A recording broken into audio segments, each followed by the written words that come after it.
Hi guys and gals, Froggy here. I'm just going to give you a little quick sway bar link review, and I'm putting some new bars on my Z06 Corvette, and I'm going to reuse these links because they're very good links. These are QA1 links. They've got, quite a few miles on my C5 Z06, so I took them off, cleaned them up. I'm looking at them, and they're not loose. There's no play in them. They're nice. Really like when I bought them. These have an insert. You can see there. See that insert on each side? I think it's supposed to be like Teflon or something like that. Somebody put it down in the comments if you know what it is. And it really helps. It really works nice. This is an original link. It's an original metal link. Supposedly they made some plastic links at one time. I'm not sure. This is aluminum alloy link. It's pretty lightweight. These are pretty good, but they are not adjustable. So if for some reason there's some bind in your sway bar, you can't adjust it out. The whole point of these is to be able to adjust out the bind in the sway bar. These, I'm not going to tell you what brand they are. If you want to contact me offline, I will tell you. These are crap adjustable sway bar links. I used them for like one season. They've got play in them. And just goes to show you got to know what you're buying, guys and gals. So give me a thumbs up or like. This helps you out. Subscribe to my channel if you want more from Froggy, and be safe, have fun. See you later. Froggy out. Bye bye. Hi guys and gals, Froggy here. I am underneath my C6 Z06, and that's the sway bar with the little blue hash marks on it. I don't know why they got those there. Probably to identify the Z06 bar from other bars when they're putting these cars together. Anyway, I have done videos before on putting in a front sway bar, taking it out. This one doesn't look like anything special, but the underside of a C6 Z06 is different. I never had one of those before, so I am going to spend a little time shooting this video about it. And what I like looking at here, and let me back up a little bit. Look at how clean the underside of the C6Z is.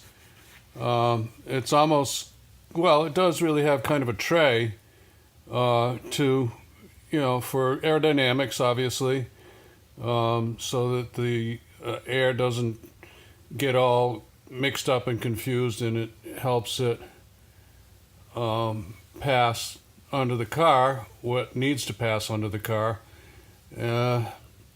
So yeah, that's pretty cool. So I'll show you guys and gals that.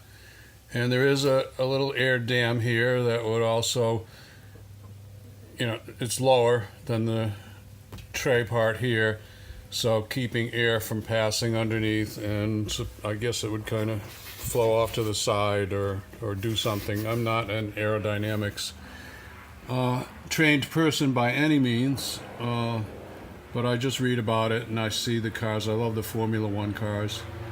I try not to ramble on too much, so let's get this let's get this T1 bar installed, okay? So the way I'm going about this, this is an 18 millimeter nut, and the end of the stud is 8 millimeter. It's got a little well, I'll show you there. It's got that little hex thing on the end of it. So I'm using this small 8 millimeter socket to hold it, and then I'm turning the 18 millimeter, and that'll get it off. So loosen up both of the bottom ones on both sides. These are 13 millimeter, and I'm going to use my air gun to gun those off. Go easy. You don't need to go fast with an air gun because you're going to strip. This goes into a magnesium cradle, if I recall correctly. So just go easy. Here's something interesting I'd like to point out to you, that GM has actually put some shims where the bracket squeezes the bushing so that it will float the bar or make the bar not as tight as if these shims were missing. So there's two on that side, and wait a second here, wiggling underneath. Yeah, they put two on this side also. They kind of look like aluminum, but interesting. On my C5 there was nothing whatsoever like that. My C5Z. So I put the C6Z bar right on top of the C5, on top of the T1 bar, and you can see there's a different bend in the middle, like a clearance bend. I'm not sure if that was to clear some coolers that they might have put, oil cooler or coolant coolers on the race cars that the T1 bars were made for. I'm not sure. If you guys or gals know the answer to that, put it down in the comments.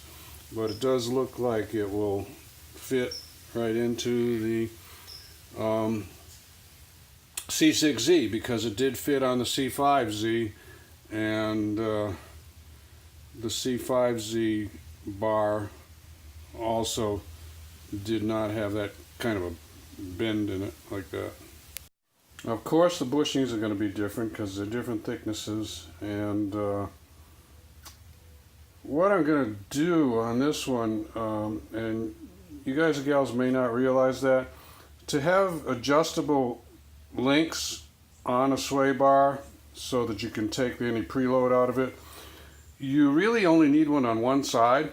So I'm only going to put one on one side, and you're only adjusting it like a millimeter, maybe 2 millimeters at the most. You're just taking any preload out of it. The car will have to be up on ramps, of course, and you know, these are all the adjustable links that I've got there. I didn't realize it at the time, so I had adjustable links on both sides, but you really only need one on the front and one on the back. So just thought I'd tell you that. Maybe some little difference in the stock links here. This one would be an older one that has the Allen. It has a place for an Allen wrench in there, and these have a hex finish end to it. I think we decided it was 8 millimeter. So a little difference there.